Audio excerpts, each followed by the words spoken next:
Hi everyone, yes मैं health coach छाया हूँ। तो आज के 90 डेज प्रोग्राम के तीसरे दिन में आपका स्वागत करती हूँ। यस, आज का बहुत ही जबरदस्त टॉपिक हुआ है, जो कि हम 11 सिस्टम देख रहे हैं। तो आज था डाइजेस्टिव सिस्टम। तो डाइजेस्टिव सिस्टम में क्या आता है और उसका क्या रोल है, तो ये देखना जरूरी है।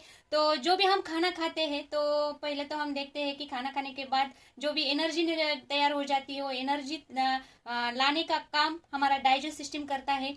तो पहले तो हम देखते हैं कि खाना हम मुंह से चालू करते हैं खाना खाने को। लेकिन इससे ऊपर मैं आपको आज बताने वाली हूँ कि पहले हम खाना तो ब्रेन से खाते हैं। जैसे कि ब्रेन सिग्नल देता है, तभी पूरा आगे की एक्टिविटीज होती है। जैसे कि हम आंखों से खाते हैं, नाक से खाते हैं, मुंह से खाते हैं, कानों से खाते हैं। यस। तो ये क्यों बता रही हूँ, क्योंकि जब भी हम कोई भी खाना हमको खाना होता है, तो पहले हम देखते हैं। तो देखने के बाद हमारी सलेवा एक्टिव हो जाती है, उसको लाल ग्रंथि बोलते हैं, जो कि मुंह में पानी चला आता है कि मुझे अब ये खाना है। तो ब्रेन सिग्नल देता है, चलो आप एक्टिव हो जाओ। तो सलावा में 300 प्लस इंजाइम होते हैं, उसमें 3 मुख्य है, जो कि लाइसोजेन, टैलिन और म्यूकस। तो ये जब घुल मिलकर जाते हैं, तभी हमारे जो भी हम चबाते हैं, जो भी निवाला चबाते हैं, तो उसका अच्छी तरह से हम आगे ढकलने में, यानी पेट में ढकलने के लिए हेल्प होती है। तो इसके दौरान यानी 25 सेंटीमीटर यानी मुंह से, ग्रासिका से हम जब पेट में वो निवाला जाता है, तब ब्रेन सिग्नल देता है, चलो निवाला नीचे आ रहा है, आप क्या करो, गैस्ट्रिक ग्लैंड को संदेश देता है कि आप गैस्ट्रिक जूस छोड़ दो। और वो गैस्ट्रिक जूस तैयार हो जाता है, और जब भी खाना हमारा पेट में जब जाता है, तब उसमें अच्छी तरह से वो और भी पचाने में हेल्प करता है। यस, यानी हाइड्रोक्लोरिक एसिड भी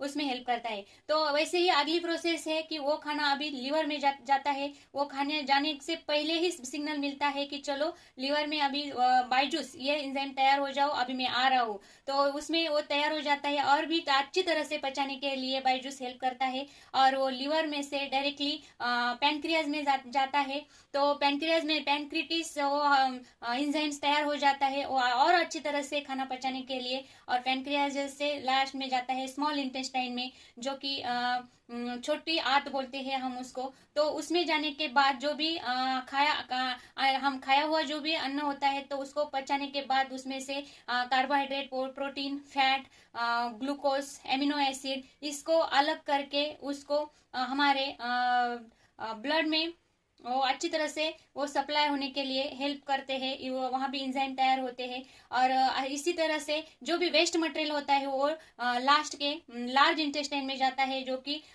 उसका कोई भी अभी बॉडी के लिए यूज नहीं है, तो उसको बाहर निकाले जाता है, जो कि हम सुबह के प्रोग्राम में करते हैं। तो वो है इसी तरह से जो भी हम खाना, यानी हमने देखा कि कितने का क्वालिटी का खाना है, ये तो इम्पोर्टेंट है। कैसा खाना है, न्यूट्रिशन इम्पोर्टेंट है। जैसे कि 3 जो भी आरबीसी जो है, रेड ब्लड सेल, वो अमीनो एसिड, ग्लूकोज और फैटी एसिड, ये तीनों को ऑब्जॉर्प्शन करने में हेल्प करती है, हमारे डायरेक्टली खून में मिलाने के लिए। तो इससे ये तो इम्पोर्टेंट है, लेकिन किस तरह से हम खाते हैं, ये भी बहुत इम्पोर्टेंट है। नहीं तो हम कुछ भी, देखो, हम डायरेक्टली यदि ब्रेन को सिग्नल ही नहीं मिलता, और हम कुछ भी कब भी किसी भी टाइम यदि खाए, कौन सा भी निवाला हम यदि मुंह में डाले, तो हमारे सलावा भी एक्टिव नहीं होती है, वो गड़बड़ी हो जाती है कि अभी अभी तो इसने खाया है, अभी कब पचाएंगे, अब कब गैस्ट्रिक जूस तैयार होगा, कब बाइजूस जूस तैयार होगा। तो ऐसे ये प्रोसेस अच्छी तरह से नहीं होती है। इसकी वजह से तो हमें जो खाना खाना है, वो कौन सा खाना है, किस तरह से खाना है,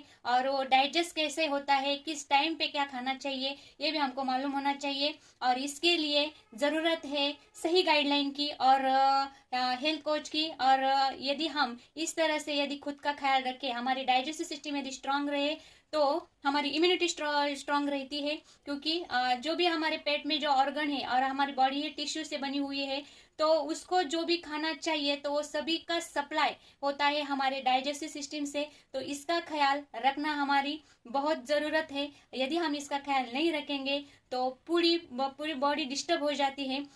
तो इसकी वजह से ये आज हमने डिटेल में इंफॉर्मेशन ली है। तो आपको भी ऐसे ज़्यादा से ज़्यादा इंफॉर्मेशन लेनी है, और सही गाइडलाइन लेनी है। तो यस, कमेंट करें। Yes, thank you very much. आज इतना ही, देखेंगे कल के सेशन में।